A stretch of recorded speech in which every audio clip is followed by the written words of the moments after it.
여러분은 파업 뉴스를 접할 때마다 이런 의문을 가져본 적 있으신가요? 회사가 문을 닫으면 누가 가장 먼저 피해를 볼까? 정답은 명확합니다. 바로 그 회사에서 일하던 노동자들입니다. 생각해보면 참 아이러니한 상황입니다.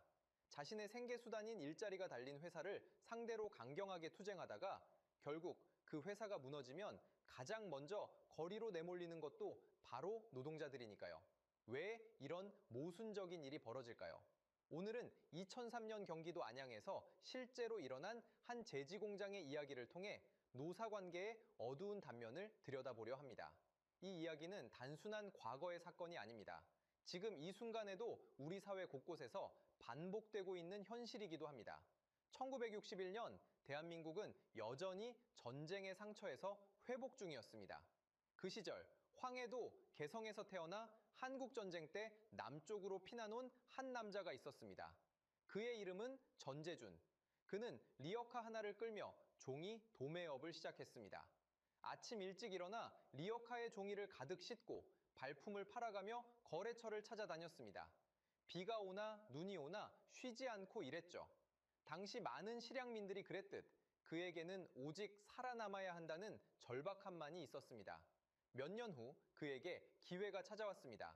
한 인쇄용지 회사가 부도를 맞은 것입니다. 대부분의 사람들은 부도난 회사를 기피했지만 전재준은 달랐습니다. 그는 위험을 무릅쓰고 그 회사를 인수했습니다. 물론 쉽지 않았습니다. 밤낮 없이 공장을 돌보고 직접 영업에 나서며 때로는 자신의 월급도 포기하면서 회사를 일으켜 세웠습니다. 직원들과 함께 밥을 먹고 그들의 고민을 들어주며 가족 같은 분위기를 만들어갔죠. 40년이 흐른 뒤 경기도 안양시 만왕우 안양사동 수암천변에 자리 잡은 그의 공장은 지역의 랜드마크가 되었습니다. 높이 솟은 굴뚝은 공업도시 안양을 상징했고 사람들은 그 굴뚝을 보며 우리 동네에도 이런 큰 공장이 있다며 자부심을 느꼈습니다. 이 회사는 인쇄용지와 화장지를 주로 생산했습니다. 제지업계에서 탄탄한 입지를 구축했고 거래처들도 저 회사 물건은 믿을 만하다며 신뢰를 보냈죠. 60여 명의 직원들이 3교대로 일하며 안정적으로 생산 라인을 가동했습니다. 이 회사에는 일찍부터 노동조합이 조직되어 있었습니다.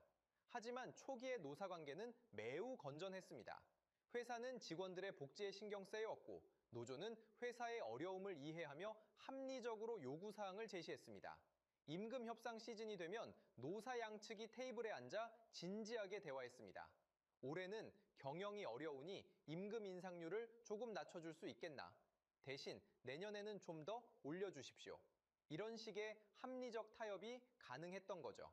회사가 성장하면 직원들도 함께 혜택을 받았습니다. 상여금이 늘어나고 복지시설이 개선되고 자녀 학자금 지원 같은 프로그램도 생겼습니다. 직원들은 이 회사가 잘 되면 우리도 잘 된다는 걸 체감했고 회사는 직원들이 행복해야 생산성도 오른다는 걸 알고 있었습니다. 이것이 바로 정상적인 노사관계의 모습입니다. 서로를 적으로 보는 게 아니라 같은 목표를 향해 가는 동반자로 인식하는 것. 40년 가까이 이런 관계가 유지되었던 거죠. 1997년 말 대한민국에 엄청난 폭풍이 몰아쳤습니다. IMF 외환위기, 국가부도 위기라는 초유의 사태였죠. 대기업들이 줄줄이 무너졌습니다. 기아자동차, 한보철강, 산미그룹, 진로그룹, 한때 잘 나가던 대기업들이 하루아침에 쓰러졌습니다. 거리에는 IMF 극복, 플래카드가 나붙었고 사람들은 금 모으기 운동에 동참했습니다. 하지만 현실은 가혹했습니다. 수많은 가장들이 하루아침에 직장을 잃었고 가족을 부양할 방법이 막막해졌습니다. 뉴스에서는 매일같이 비극적인 소식이 흘러나왔습니다. 실직자 수가 200만 명을 돌파했다는 보도, 노숙자가 급증했다는 소식, 생활고를 비관한 극단적 선택 이야기들, 온 나라가 절망에 빠져 있었습니다. 안양의 그 제지 공장도 예외가 아니었습니다. 아니, 오히려 중소기업이었기에 타격은 더 컸습니다. 먼저 거래처들이 주문을 줄이기 시작했습니다. 경기가 안 좋으니 재고를 줄여야 한다며 발주량을 반토막 냈죠. 어떤 곳은 아예 거래를 중단하기도 했습니다. 대금 회수도 어려워졌습니다. 납품은 했는데 돈을 제때 받지 못하는 경우가 속출했습니다. 은행에서는 대출 금리를 대폭 올렸습니다. 하루아침에 이자 부담이 2배, 3배로 뛰었죠. 회사의 운영자금이 바닥나기 시작했습니다. 원자재 가격도 폭등했습니다. 수입에 의존하던 펄프 가격이 환율 급등으로 치솟았거든요. 전재준 회장은 밤잠을 설쳤습니다. 장부를 들여다보며 한숨만 쉬었죠. 이러다가 정말 회사가 망하는 거 아닌가? 40년 가까이 일궈온 회사가 무너질 위기에 처한 것입니다. 그런데 놀라운 일이 벌어졌습니다. 노동조합이 먼저 손을 내민 것입니다. 노조위원장이 회사 측에 제안했습니다. 사장님, 우리가 양보하겠습니다. 회사가 살아야 우리도 살 수 있지 않습니까? 구체적인 양보 내용은 파격적이었습니다. 먼저 상여금을 전액 반납했습니다.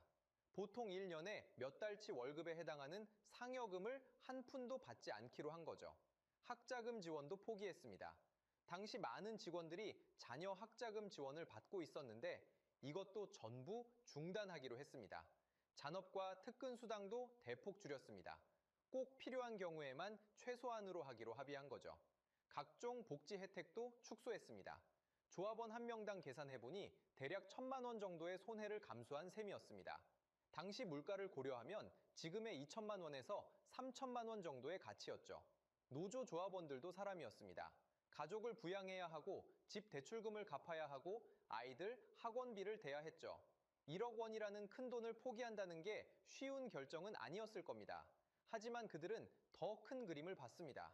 지금 1억 원을 포기하는 게 아깝다. 하지만 회사가 망하면 우리는 길거리로 나앉는다. 그러면 앞으로 벌 수 있었던 수억 원의 월급을 모두 잃는 거다.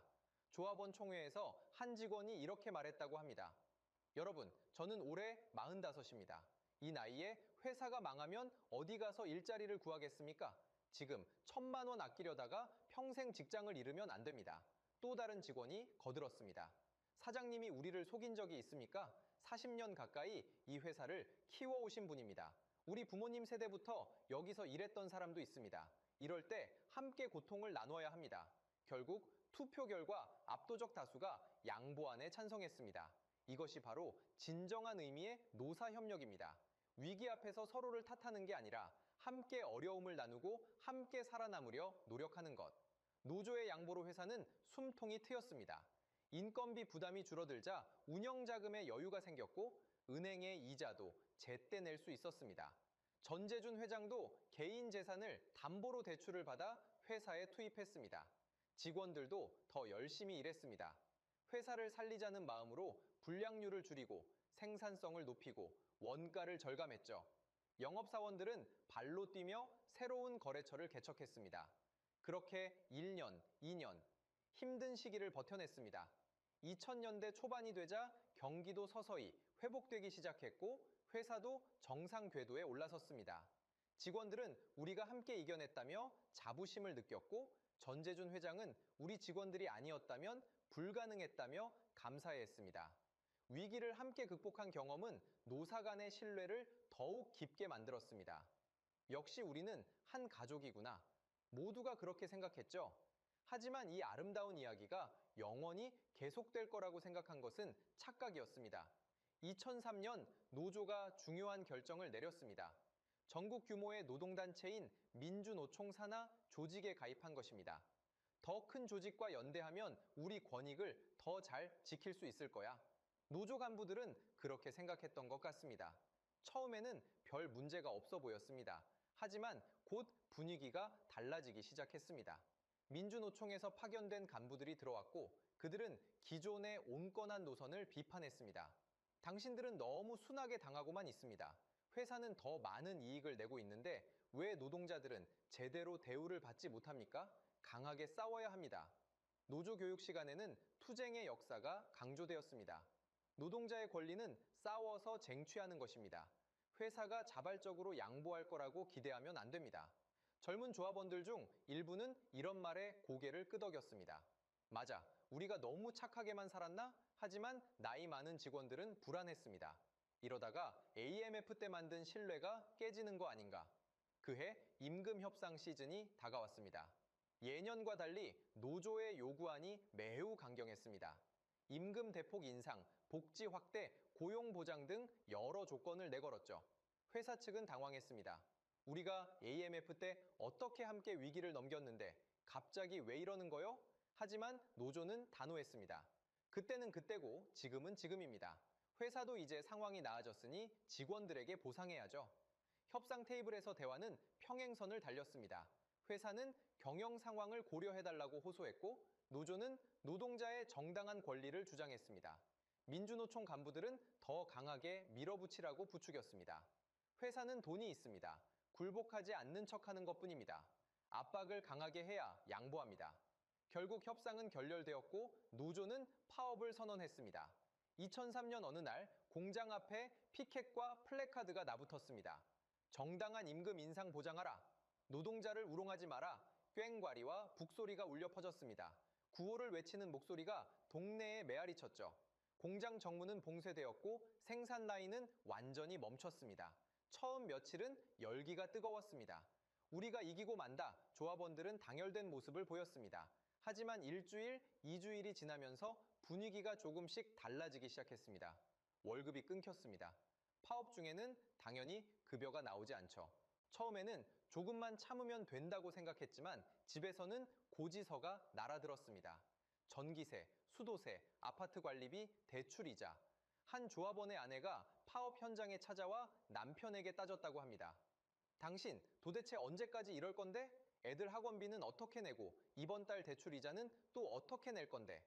또 다른 조합원은 장인어른에게 전화가 왔습니다. 자네, 정신 차리게. 40년 된 회사 그만두고 어디 가서 일자리 구할 건가? 파업이고 뭐고 당장 들어가서 일하게.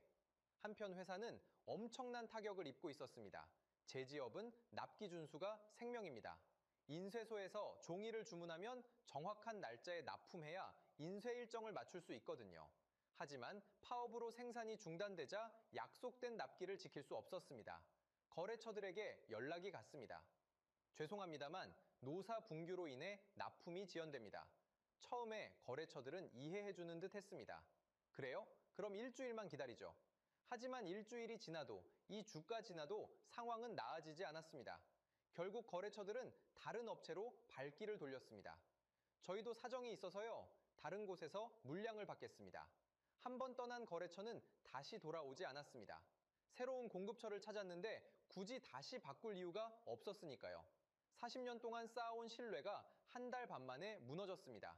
업계에서는 소문이 돌기 시작했습니다. 그 회사 노사 분규가 심하다더라. 거래하면 안 되겠어. 금융기관도 불안해하기 시작했습니다. 공장이 한 달 넘게 멈춰 있는데 대출금을 제대로 갚을 수 있겠습니까? 대출 금리가 올라갔고 일부 은행은 대출 회수를 검토하기 시작했습니다. 협력 업체들도 동요했습니다. 원자재를 공급하던 업체들이 외상 거래는 어렵습니다. 현금으로 결제해 주셔야겠습니다. 라고 통보해왔죠. 파업이 3주, 4주로 길어지면서 일부 조합원들 사이에 불안감이 커졌습니다. 이러다가 정말 회사가 망하는 거 아니야?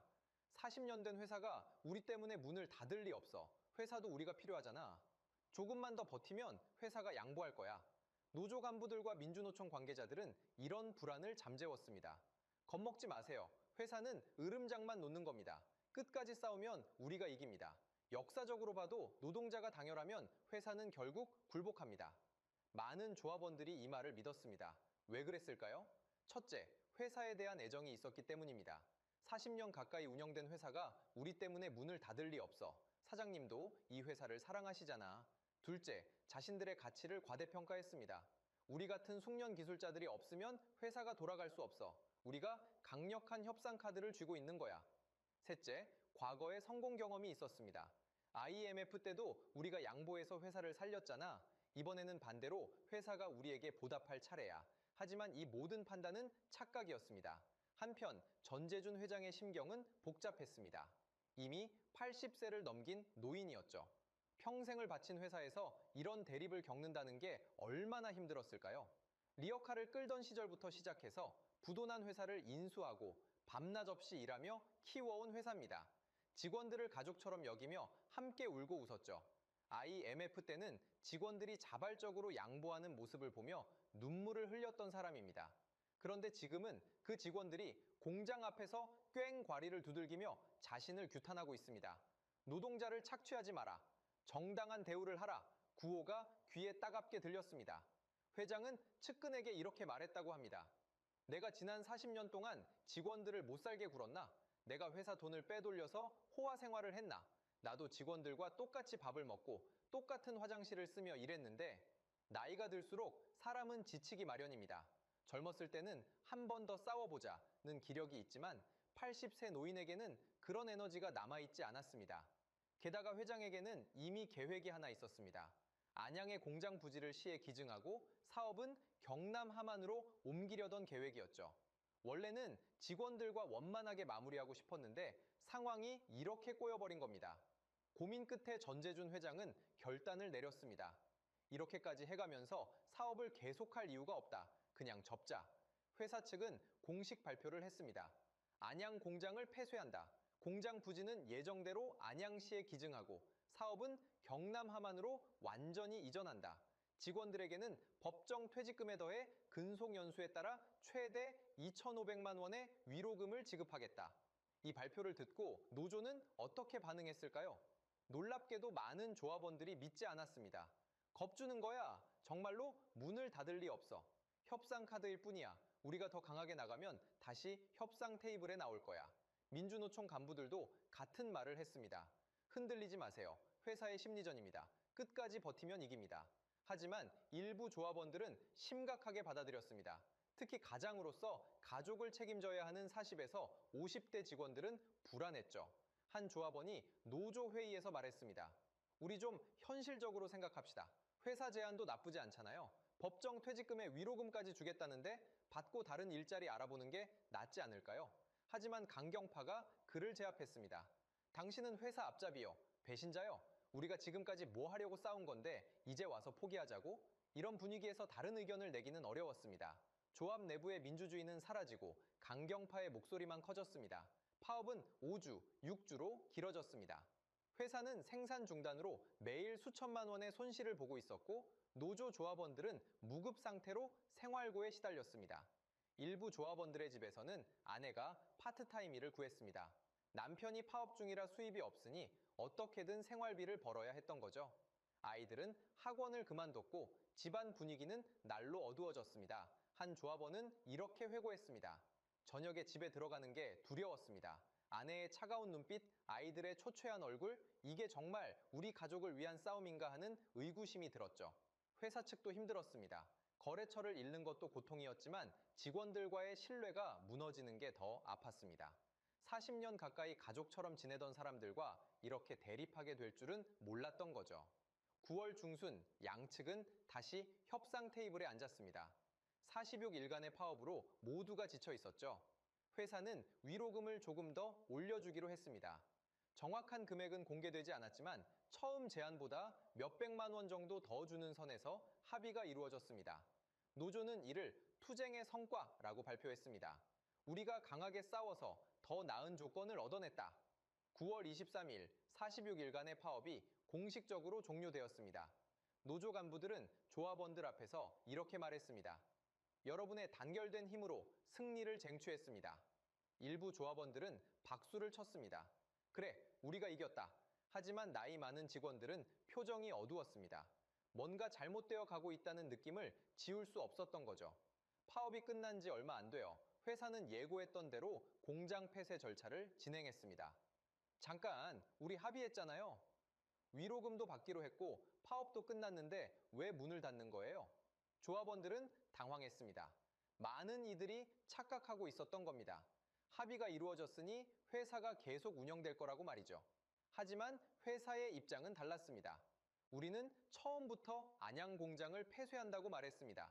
위로금 협상을 한 것이지 공장을 계속 운영하겠다고 한 적은 없습니다. 법적으로도 회사의 결정은 문제가 없었습니다. 합의된 보상을 지급하고 공장을 폐쇄하는 것은 회사의 정당한 권리였으니까요. 60명의 노동자 전원에게 해고 통지서가 날아갔습니다. 퇴직금과 위로금을 계산해서 지급하겠다는 내용이었죠. 조합원들 사이에 충격이 퍼졌습니다. 우리가 뭘 한 거지? 40여일 동안 싸워서 얻은 게 실직이란 말인가? 계산해보니 더 황당했습니다. 처음 회사가 제안한 위로금보다 몇백만 원 더 받게 된 것은 맞았습니다. 하지만 그 몇백만 원을 위해 40여일간 무급으로 파업했고 결국 일자리까지 잃었습니다. 한 조합원이 계산해봤습니다. 40여일간 받지 못한 월급이 약 300만 원, 위로금으로 추가로 받은 돈이 400만 원. 결국 100만 원 남는 셈인데 그 대가로 앞으로 20년은 다닐 수 있었던 직장을 잃었다. 더 비극적인 건 재취업의 어려움이었습니다. 2003년 당시에도 중장년층의 재취업은 쉽지 않았습니다. 특히 제조업 숙련공들은 갈 곳이 마땅치 않았죠. 20대, 30대 젊은 직원들은 그나마 나았습니다. 다른 공장에 취직하거나 새로운 분야로 전직할 수 있었으니까요. 하지만 40대, 후반, 50대 직원들은 막막했습니다. 한 50대 조합원은 이렇게 말했습니다. 제지 공장에서 30년을 일했습니다. 종이 만드는 일 말고는 할 줄 아는 게 없어요. 그런데 다른 제지 공장에 이력서를 내니까 46일 파업에 참여하신 분이시네요. 라며 거절당했습니다. 파업 참여 이력이 재취업의 마이너스 요인이 된 겁니다. 회사 입장에서는 저 사람을 뽑으면 나중에 우리 회사에서도 파업을 주도하지 않을까 하는 우려가 있었던 거죠. 결국 많은 전직 직원들이 영세 공장이나 서비스업으로 전직해야 했습니다. 월급은 절반 수준으로 떨어졌고 근무 조건도 훨씬 열악했습니다. 일부는 택시 운전을 시작했습니다. 차라리 이게 낫습니다. 파업 이력 같은 거 안 따지니까요. 하지만 50대에 택시 운전을 시작한다는 게 쉬운 일은 아니었습니다. 또 일부는 경비나 청소 같은 일을 했습니다. 제지 공장에서 기술자로 일하다가 아파트 경비로 일하게 된 자신의 처지가 서러웠다고 합니다. 언론 보도에 따르면 일부 직원들은 노숙 위기에 처하기까지 했습니다. 정부와 지자체가 대책을 마련해달라며 호소했지만 이미 엎질러진 물이었습니다. 이 사건을 통한 교훈은 결국 내 인생은 내가 책임져야 한다는 점입니다. 노조 간부가 뭐라고 하든 민주노총이 뭐라고 하든 최종 결정은 본인이 내려야 합니다.